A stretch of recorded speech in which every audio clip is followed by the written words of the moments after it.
Morning, good afternoon and good evening guys. Hope so आप सबकी पढ़ाई बहुत अच्छी चल रही है। और जिन सीएमए वालों का एग्ज़ाम जनवरी में है उनको ऑल द बेस्ट। एंड थोड़ी सी बात, बहुत नेगेटिविटी चल रही है एज अ सीएमए के लिए, ठीक है। हाँ, थोड़ी कमियां हैं, आई अंडरस्टैंड, बट ठीक है, अभी हमने चूज़ किया है ना, तो कॉन्सिक्वेंसेस कुछ भी हो हम तो देंगे पेपर, जैसा भी हो। जो भी चल रहा है बाहर, ठीक है, जितनी भी नेगेटिविटी चल रहा है, जो भी चल रहा है, आई टोटली अंडरस्टैंड आप लोगों को एकदम अच्छे से कि वो समझ नहीं आ रहा कैसे पढ़ना है, ठीक है। बट एक चीज़ याद रखना, आपने जितना अभी तक पढ़ा ना उसको वापस से रिवाइज करो। ऐसा तो नहीं है ना कि उसमें से आएगा ही नहीं, कुछ तो आएंगे ना उतने में से भी। और ऐसा तो नहीं है कि आपने पूरा ही छोड़ के रखा है, नहीं है ना ऐसा कुछ भी। हाँ, होता है किसी किसी के पूरे सिलेबस ख़त्म नहीं हो पाते, इट्स टोटली ओके। ऐसा नहीं है कि आपको पूरे सिलेबस ख़त्म करने, बट ठीक है ना। बाकी अगर 5 चैप्टर है, एक चैप्टर नहीं भी किया तो 4 चैप्टर तो किए ना। ऐसा तो नहीं है ना पूरा एक चैप्टर पे ही पूरा पेपर आ जाएगा, ऐसा नहीं है ना। तो वो 4 चैप्टर और अच्छे से कीजिए कि आपको वो एक चैप्टर से आए भी ना तो आपके 4 चैप्टर इतने सही हो कि आपको उस 4 चैप्टर से तो कोई भी मार्क्स नहीं कम कर सकता है। आप समझ रहे हैं ना? तो आपको वैसा करना है।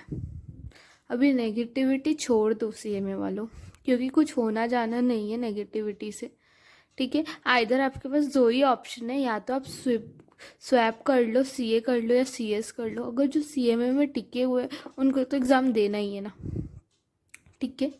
तो आप अच्छे से मन लगा के पढ़ो।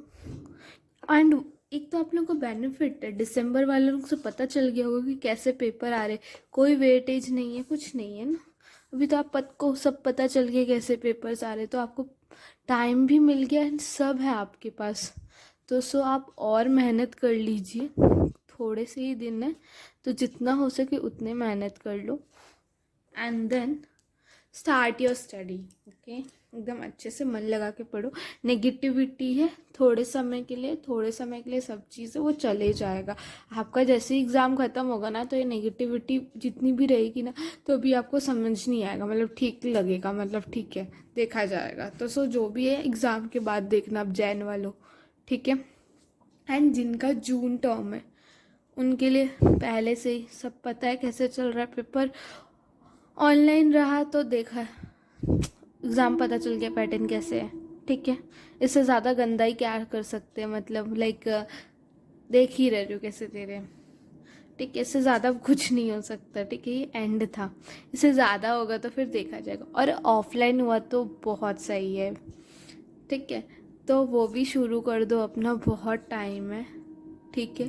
तो फिर आप वहाँ पे जाके मत बोलना कि हमें और टाइम चाहिए, ऑलरेडी आपके पास बहुत टाइम है जून वालों। तो आप लोग अभी से अच्छे से पढ़ना चालू कीजिए। एंड आज कंटिन्यू कर रहे हैं जहाँ से छोड़े थे, सैलरी कर रहे थे तो आज करेंगे सेक्शन 10 क्लॉज 10B, ठीक है। अब देखिए सेक्शन 10 इट्स मेनली ना एग्जाम्शंस के लिए रहता है, ठीक है। तो अभी सेक्शन 10 है एग्जाम्शंस का, तो ये साथ में ऊपर ना कैसे नोट्स बनाना बता रही हूँ। ये सेक्शन है ना, यहाँ बोल्ड लेटर्स में लिखना है एंड वो मार्कर आता है ना उसे मार्क कर लेना, ठीक है। क्योंकि एक तो कलरफुल दिखेगा, तो हाईलाइट रहेगा ना, हाईलाइटर करने से क्या होगा ना, हाईलाइट रहेगा, एक सेकेंड, हाँ, हाईलाइट रहेगा तो आप जब अपने पेजेस फ्लिप भी करोगे ना तो आपको दिख जाएगा। तो उसके नाम से, उस सेक्शन से आपको पता चल जाएगी कौन सी सेक्शन की बात चल रही है। क्योंकि एग्ज़ाम में भी ऐसा भी आ सकता है कि सिर्फ सेक्शन बोल के आपको पूरा बताना पड़ जाए कि क्वेश्चन सॉल्व, मतलब जैसे बोल दिए ना सेक्शन 10 का क्वेश्चन दे दिया, बट तो ये नहीं बोलेगी रिट्रेंचमेंट निकाले, वो बोलते कैलकुलेट अंडर सेक्शन 10 10B। तो कैसे होगा, तो ये ठीक है, तो ऐसा इजी पड़ेगा।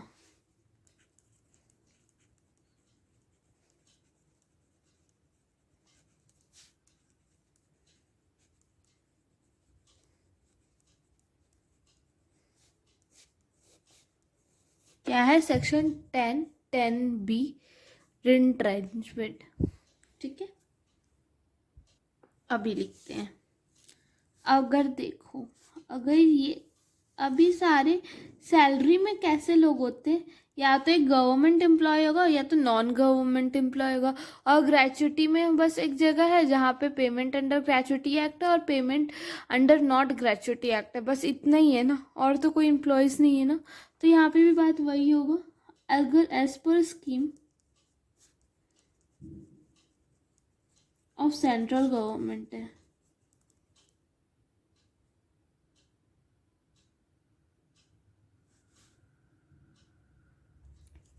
ठीक है। अगर सेंट्रल गवर्नमेंट ने कोई स्कीम बोली है, ठीक है, उसके बिहाफ पे आपको रिट्रेंचमेंट मिल रहा है, तो पूरा पूरा क्या हो जाएगा, एग्जम्प्ट हो जाएगा, ठीक है। अगर अदर्स है, अगर कुछ नहीं बोला गया, अगर उसके बिहाफ पे मिल रहा है, तो आपको कितना, सी 10B क्या है, एग्जम्पशन की बात करते, आपको कितना एग्जम्पशन मिल जाएगा, ये बात कर रहे हैं। तो क्या हो जाएगा, actual amount received less lower of A actual received, ठीक है, B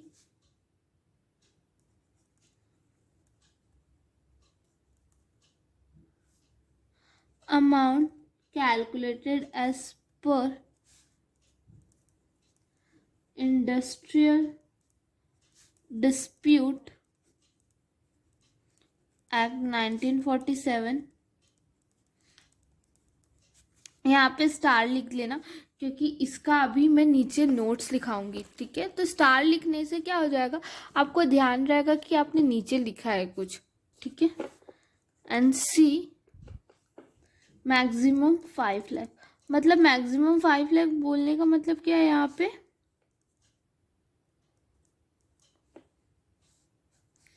यहाँ पे लिख देते अच्छे से 5 लाख।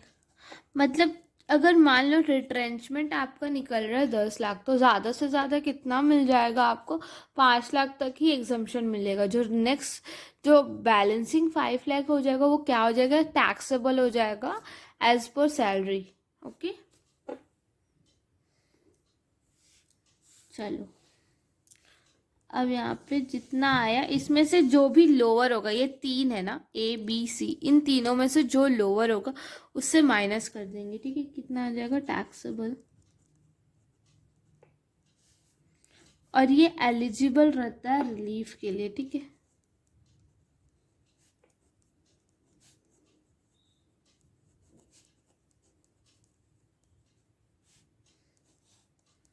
ठीक है, जितना आया वो रेस्ट अमाउंट क्या हो जाएगा, टैक्सेबल हो जाएगा। अब देखो, यहाँ पे लिखना नोट्स करके। पहला नोट क्या आ जाएगा, हमने ये जो स्टार बनाया वो आ जाएगा।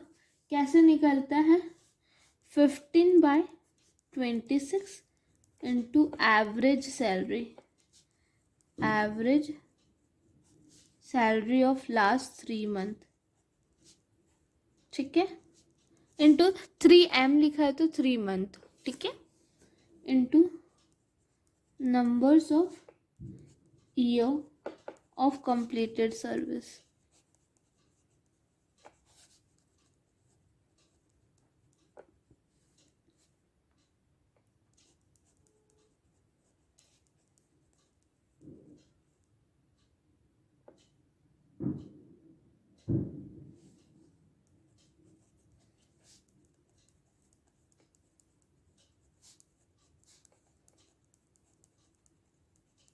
ठीक है, अभी यहाँ पे लिख करना स्टार, नेक्स्ट स्टार लिखना।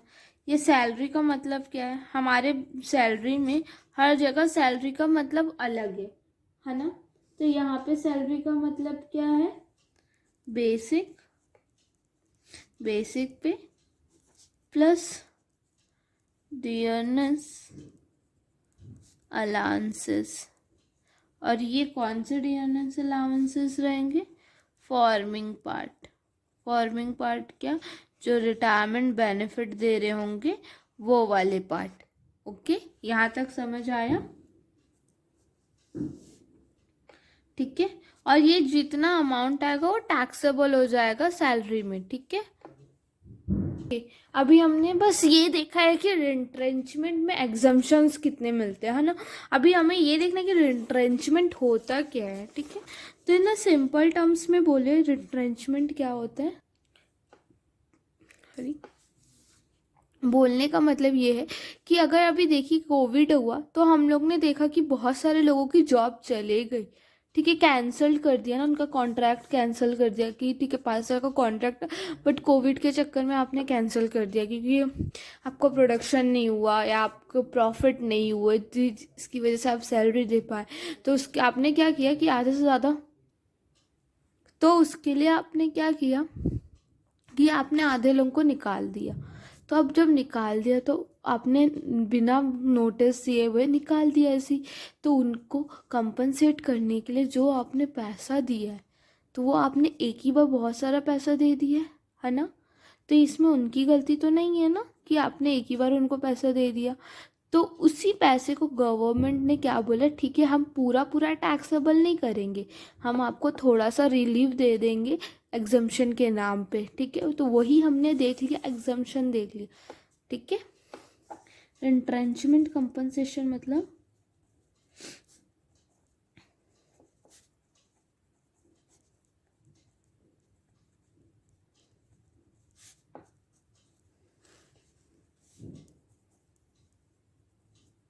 जो हमने भी बोला ना कैंसिलेशन कर दिया, तो वही लिखना ही है आपको। Means compensation, sorry, means cancellation of contract of service by employer. अभी मैंने क्या बोला, एम्प्लॉयर।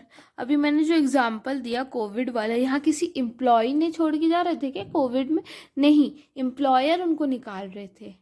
ठीक है, तो यहाँ पे याद रखना कौन कैंसिल करने वाला है, एम्प्लॉयर, ना कि एम्प्लॉय। ओके, देखो ये छोटी छोटी जो है ना वो आपको याद रखनी पड़ेगी, क्योंकि इस ऑनलाइन एग्जाम में ना लोग बहुत बड़ा नहीं दे रहे हैं क्योंकि नहीं दे पा रहे, तो लोग ये छोटी छोटी चीज़ें ही पूछ रहे हैं उन लोग। ठीक है, तो आप ये सब छोटी छोटी बातों को याद रखिएगा। ठीक है, तो हमने भी कौन सा सेक्शन देखा, सेक्शन 10 क्लॉज 10B। ठीक है, देखो सेक्शन 10 है, ठीक है हमें पता है सेक्शन 10। अच्छा होगा कि आप पूरा पूरा याद करते जाइए। ठीक है, तो हम मैंने क्या बताया ना, जैसे आप बहुत बड़ा सा लिख लीजिए सेक्शन 10 यहाँ पे या कहीं पे भी, जो जैसे आप पेज फ्लिप करें तो आपको दिखिए, और उसको हाईलाइट करके रखिए। एटलीस्ट ये तो याद रहेगा कौन सा सेक्शन क्या बात बोल रहा है, तो आपको याद आ जाएगा। ठीक है, अब हम पढ़ते सेक्शन 10C। 10C मतलब सेक्शन 10 क्लॉज 10C। 10C किसके बारे में, वॉलेंट्री रिटायरमेंट।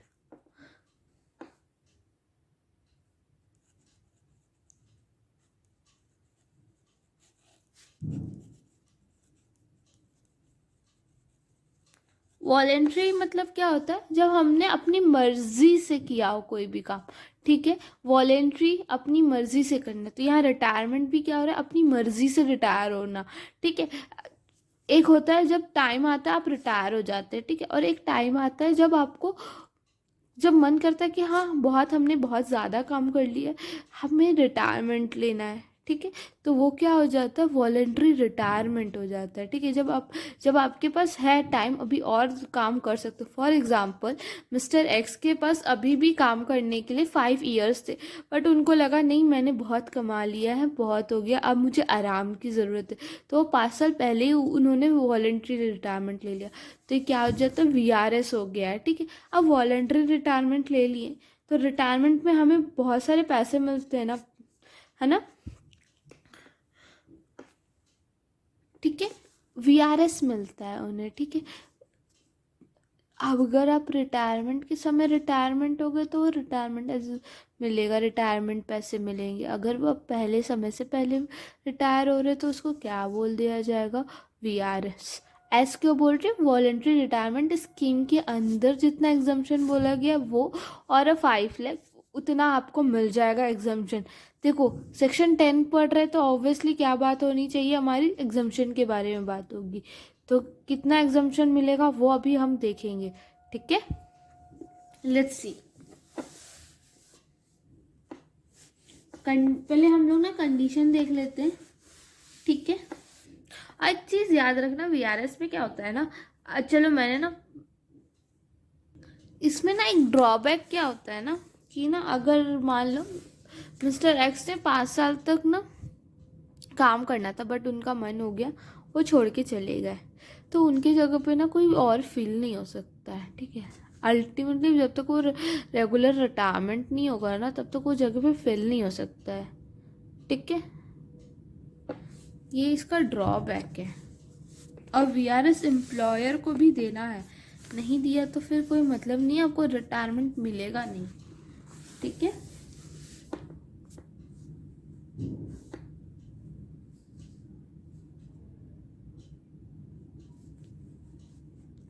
तो अभी अपन ना कंडीशंस देखते हैं कि इसको कंडीशंस फुलफिल करनी पड़ेगी तभी आपको वीआरएस मिलेगा। पहला क्या है, 10 ईयर्स ऑफ सर्विस होनी चाहिए, ठीक है,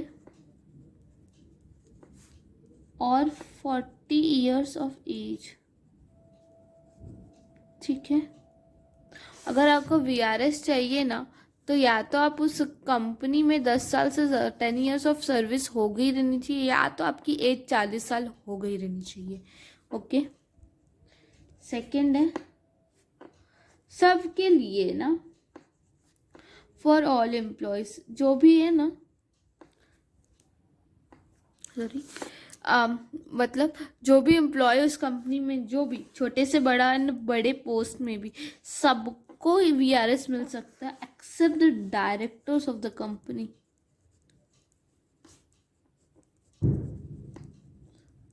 ठीक है। थर्ड, से फायदा क्या होगा, ओवरऑल रिडक्शन हो जाएगा,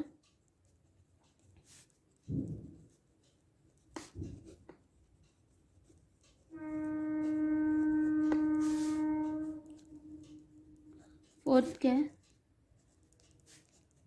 अभी मैंने आपको बताया था ना, ड्रॉबैक, ठीक है, ये हो गया, ठीक है। ये कंडीशंस हो गए। अब देखना है कि वीआरएस में मिलता कितना है, ठीक है।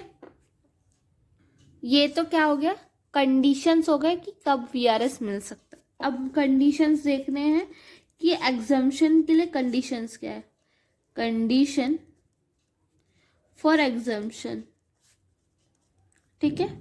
मतलब अभी मैं ये नहीं बता रही कि कितना एग्जम्पशन मिलेगा, अभी मैं ये बता रही हूँ कि एग्जम्पशंस लेने की भी कंडीशंस है, ठीक है।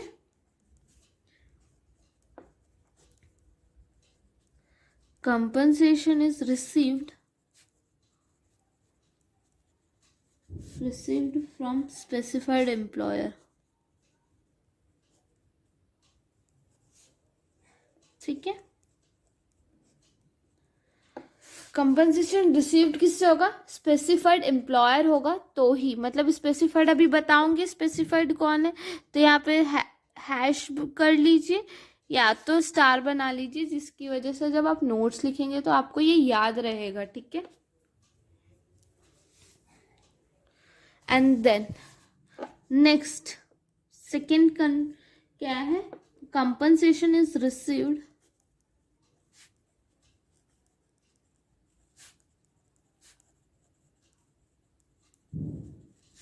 As per VRS scheme. मैंने अभी शुरुआत में ही बोला था ना कि कंडीशन अप्लाई करना पड़ेगा वीआरएस स्कीम के तहत में, जितना बोला जाएगा, ठीक है। फ्रेम्ड इन अकॉर्डेंस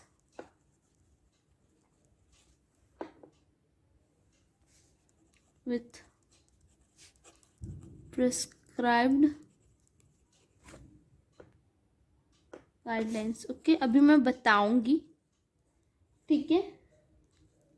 ऐसा मत सोचो कि कुछ भी छूट जाएगा या ऊपर से चल रहा, बाउंस नहीं मारने वाला। मेरी कोई भी लेक्चर्स आपको कभी बाउंस नहीं मारेगी, ये मैं श्योरिटी लेती हूँ इसकी। अगर गलती से कभी मार भी गई तो आप कमेंट सेक्शन में पूछ लीजिएगा, पर मारेगी तो नहीं, मेरे को इतना पता है। ठीक है, अगर अगर आपको नहीं समझ आता है तो आप कमेंट सेक्शन में पूछ सकते हैं। एंड बाय द वे, जिनको बस सुनना है, ठीक है, जिनको रिविजन करना है तो वो भी कर सकते हैं फटाफट, बिकॉज मैं बहुत छोटी वीडियोस बनाती हूँ, छोटे से लेक्चर रहते हैं और सब में एक एक कॉन्सेप्ट रहता है।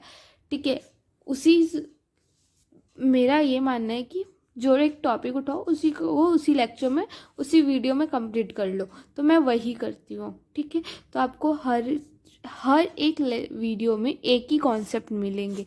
ठीक है, तो आपको बहुत जल्दी जल्दी उस कॉन्सेप्ट को रिवाइज कर लेंगे। एंड जिनको नोट्स लिखना है वो साथ में लिखते जाइए, और जिनको बाद में लिखना है या ट्रैवल करते वक्त सुन रहे या नहीं लिखना है तो उनके लिए इंस्टाग्राम में मैंने ऑलरेडी नोट्स अपलोड करके रखे। इंस्टाग्राम का आईडी है finance@home। ओके, तो आपको इंस्टाग्राम के में वहाँ पे आपको नोट्स मिल जाएंगे। ठीक है, चलो एंड बैक टू, अब देखते हैं कि अमाउंट कितना, एग्जम्पशन कितना है। अभी तक हम लोग ने क्या पढ़ रहे थे कि एग्जम्पशन लेने के लिए क्या चाहिए कंडीशंस। अभी एग्जम्पशन है कितना। ठीक है, ठीक है, तो पहला क्या है, देखो एक्चुअल अमाउंट रिसीव, जितना अमाउंट आपको अभी मिला है, ठीक है, वीआरएस जितना मिला है, ठीक है, उतना लिख देने का पहले तो, फिर लेस करो लोअर ऑफ। ठीक है, पहले जितना एक्चुअल अमाउंट मिला है, एक्चुअल अमाउंट, ठीक है, यहाँ पे आ जाएगा सेम ये वाला। ठीक है, बी मैक्सिमम कितना मिल जाएगा 5 लाख। ठीक है, ₹5 लाख। या सी अमाउंट हायर ऑफ, अभी देखो अमाउंट हायर ऑफ बोला है मैंने, मतलब यहाँ पे 2 ऑप्शंस है, उन दोनों में जो ज़्यादा रहेगा वो यहाँ पे आएगा, फिर उनमें से ये तीनों में से जो कम होगा वो माइनस होगा। पहला है लास्ट ड्रॉन सैलरी इंटू 3। ठीक है, क्योंकि हमें 3 महीने की सैलरी लेनी है। ठीक है, उतनी सैलरी लेनी जो 3 महीने की, इक्वल टू 3 मंथ्स। ओके, इसलिए 3 किया, into number of years completed services.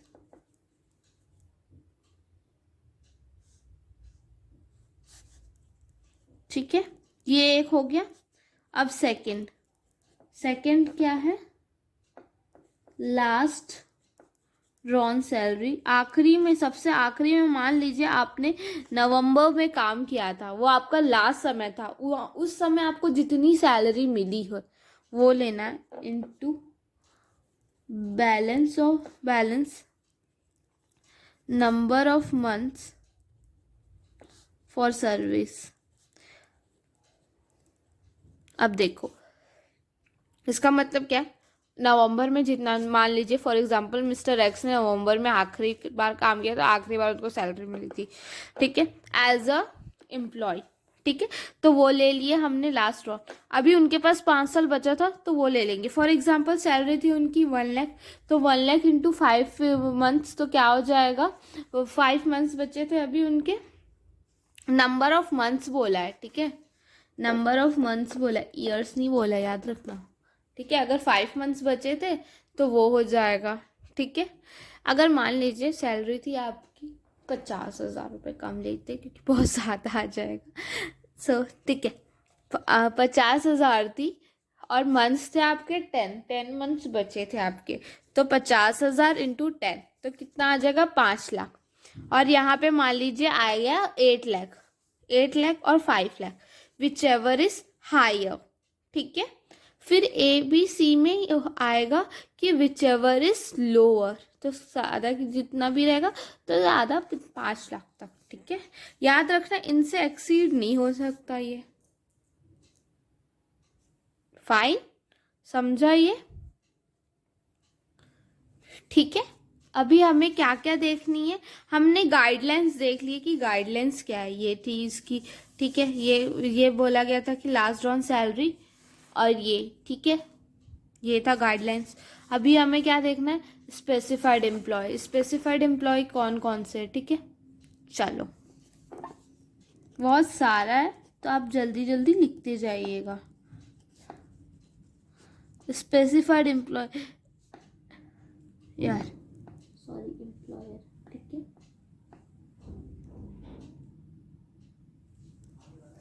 सो कोई भी कंपनी होगी, एनी कंपनी, ठीक है। एनी कंपनी बोले तो इसमें सभी आ जाते, फिर भी हमें बहुत सारा लिखना ही पड़ता है, ठीक है। आप सभी कंपनी आ जाएंगे इसमें।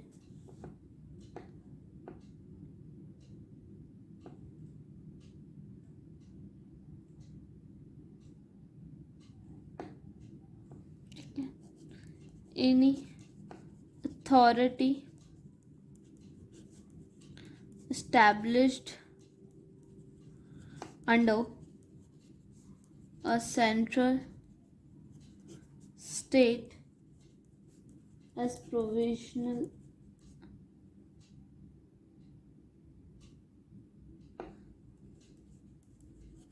act, local authority, a cooperative society,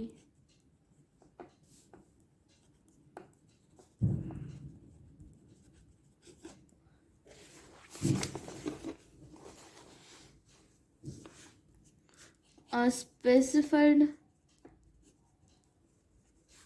university,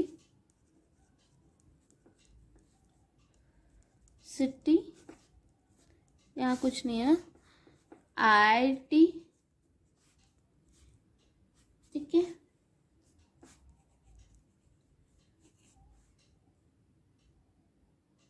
any state और सेंट्रल और नोटिफाइड इंस्टीट्यूशन, ठीक है। Means any central state, central और नोटिफाइड इंस्टीट्यूशन,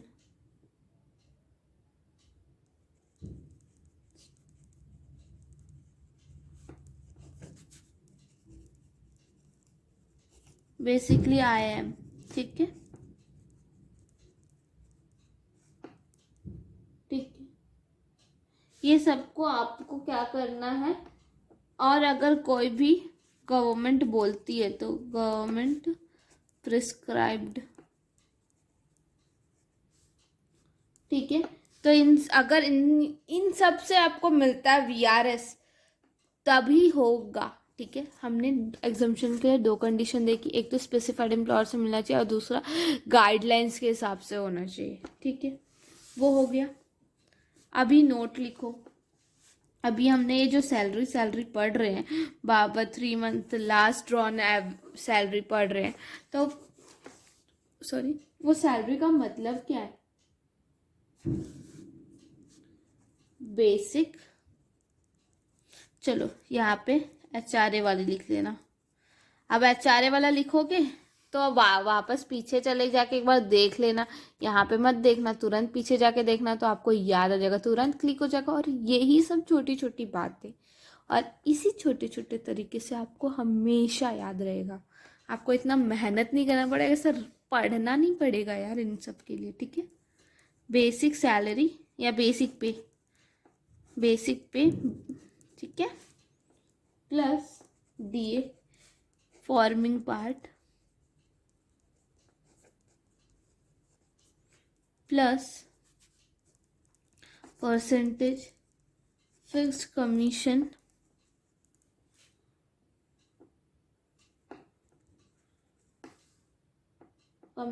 ऑन टर्नओवर, ठीक है। ये हो गया, ये सब छोटी छोटी चीज़ें हैं, ठीक है।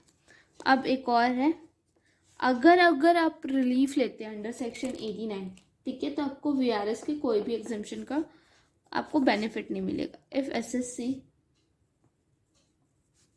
Claims relief under section 89(1), then he cannot claim exemption under section 10(10)(c) in that year। उस ईयर में तो मिलेगा ही नहीं, और किसी भी ईयर में नहीं मिलेगा, और एनी अदर असेसमेंट ईयर। ठीक है, ये छोटा सा चीज़ था। अगर इसी को पूछना चाहे तो पूछ सकता है। अगर एसएससी क्लेम करता है अंडर सेक्शन, तो किस चीज़ का वो एग्जाम्पशन क्लेम नहीं कर सकता है under section, under head of salary. ठीक है, तो ये सब छोटी छोटी चीज़ें हैं जो वो अभी पूछ रहे हैं। सो आप ये सब छोटी छोटी चीज़ों का एकदम अच्छे से ध्यान रखिए और अच्छे से पढ़िए। ठीक है, अगर आपको कोई भी डाउट रहता है आप कमेंट सेक्शन में पूछ सकते हैं, या तो फाइनेंस एट होम के पेज में जाके अपना अराइज कर सकते हैं डाउट, वहाँ पे भी आपको क्लियर हो जाएगा। ठीक है, एंड अगर आपने यहाँ तक वीडियो देख लिया है तो आप गिव अ थम्स अप। ये आपकी छोटी छोटी thumbs ups and comments appreciation मुझे मोटिवेट करते हैं कि मैं और अच्छे से वीडियो बना पाऊँ। अगर आपको किसी और सब्जेक्ट या किसी पर्टिकुलर टॉपिक के लिए लेक्चर्स चाहिए तो let me know in the comment section, मैं उस पर ट्राई करूँगी बनाने के लिए। ठीक है, एंड आपको अच्छा लगे तो give a thumbs up and subscribe my channel. ठीक है, तो आपको नोटिफिकेशन आती रहेंगी, and press the bell icon, तभी आपको पता चलेगा कि मैं जब आप वीडियो अपलोड कर रही हूँ तो आपको पता चल जाएगा। सो जल्दी से देख लेंगे। Okay, and share with your friends.